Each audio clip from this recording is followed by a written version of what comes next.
غذا چینیه شما بلد نیستید من پاتون فقط بلدم یعنی بوده قارچش کمه ای بسامت هست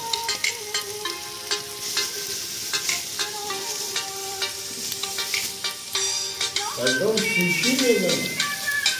یه سوشی با سوپ موشی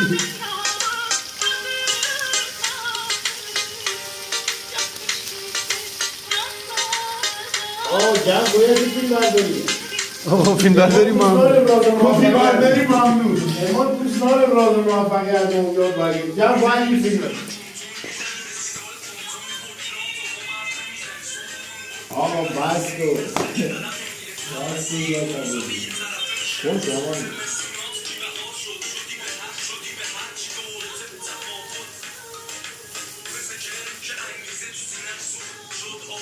شما